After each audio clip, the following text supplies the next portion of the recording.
hindi nila kayang talunin si Vice President Sara Duterte pagdating sa 2028 presidential election. Kaya magsasanib puwersa na po ang Dilawan at Pinklawan at gusto pa nila makipagsanib puwersa sa administrasyon ni President Bongbong Marcos para lang matalo nila si Vice President Sara Duterte. Magsasanib puwersa daw sila. Kahit magsanib puwersa pa po silang lahat, hindi nila kayang tatalunin ang Vice Presidente o si Vice President Sara Duterte pagdating sa 2028 presidential election. Hindi nila matatalo. Yung Mindanao at Visayas pa lang, pag nagsanib puwersa na yan, kahit sino pang mga kalaban ni Vice President Sara Duterte na magsanib-sanib hanggang sila ay masaniban na, hindi nila kayang tatalunin.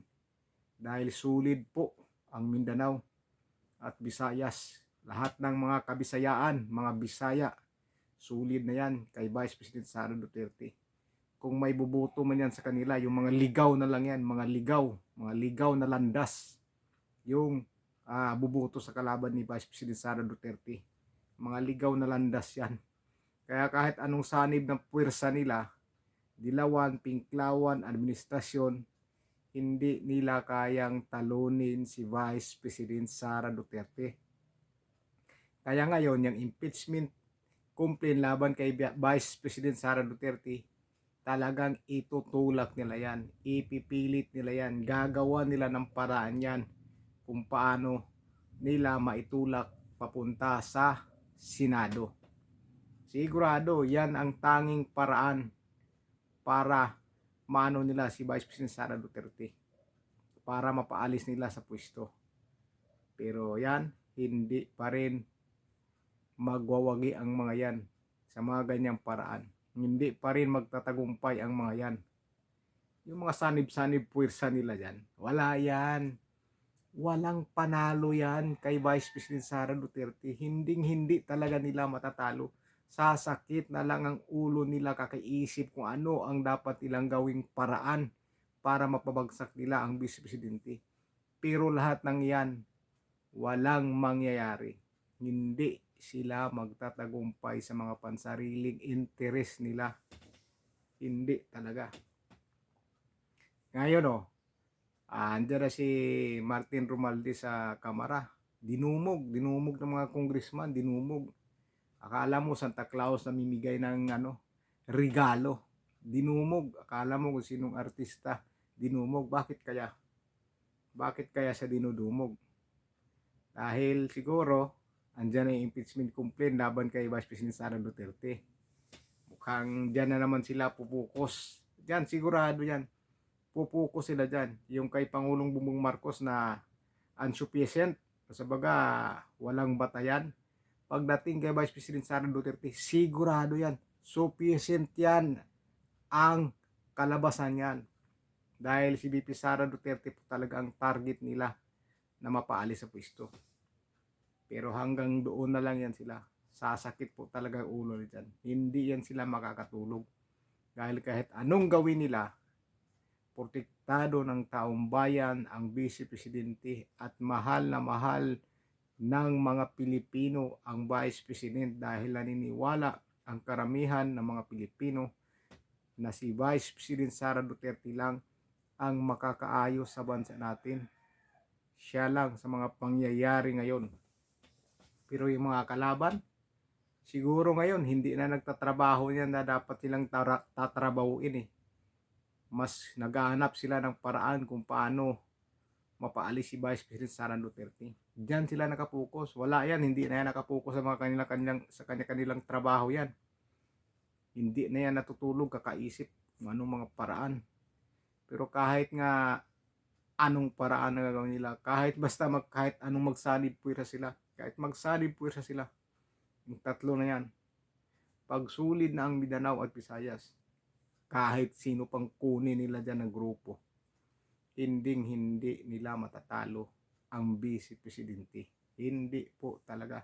Yan si Lini, mukhang lumabas na si Lini ngayon. Siguro inawitan talaga ni Kiko Pangilinan yan. Tapos nung sinabi ni Lini at na laban kay Bongbong ngayon, Mukhang may sinabi, nakita ko diyan sa ano na ang saksid ni Pangulong Bongbong ay saksi din daw ng bansa. Ang tagumpay raw ni Pangulong Bongbong Marcos ay tagumpay daw ng bansa. Paano maging tagumpay? Anong makukuha niyang tagumpay? Ano magagawa niyang tagumpay sa mga nangyayari ngayon?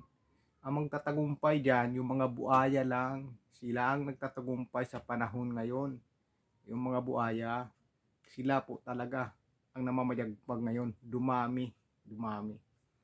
Kaya inasahan ng mga Pilipino na si Vice Presidente Sara Duterte po ang susugpo dyan. Kaya yung mga buaya, takot na takot po talaga yan kapag naupo si Vice President Sara Duterte bilang Pangulo o susunod na Pangulo. Dahil matatanggalan sila ng kanilang mga pangil. Sigurado yan, mapuputulan ng pangil ang mga yan. Sigurado yan. Kaya yung mga pansariling interest naman, yung mga ano dyan na mga kalaban ni VP na may mga pansariling interest, grabe na ngayon mga gawang plano nila ngayon. Hindi na sila makatulog. Lagi na lang yan sila nagmi-meeting, nag-uusap. Sigurado yan, gumagawa ng plano yan. Pero sinasabi ko sa inyo, hindi magtatagumpay lahat ng plano nila na mapabagsak ang Vice Presidente. Hindi sila magtatagumpay. Babalik sa kanila yan. Sila ang isa-isang babagsak. Sila po talaga. Marami na dyan matatakot eh. Marami na dyan kakabahan. Yung mga naninira kay Vice President Sara Duterte, marami na dyan kinakabahan. Sigurado yan. Lalong-lalo na pag yung impeachment na yan, hindi pa rin umuubra kay Vice President Sara Duterte, lalong dadami ang matatakot yan. Yung mga gumawa ng kabulastugan at yung mga naninira kay Vice President Sara Duterte, kakabahan na po ang mga yan. Sigurado yan, kakabahan na po ang mga yan. Kakabahan. Magugulat na lang po tayo, biglang manahimik yan. Kung sinong maiingay dyan, naninira kay Vice President Sara Duterte, biglang mananahimik yan kapag malampasan pa ulit ni Vice President Sara Duterte itong impeachment na ito na pinafile laban sa kanya. Sigurado yan, papasa naman sa Kongreso yan. Sigurado yan, papasa yan. Dahil dyan sila pupukus dyan eh.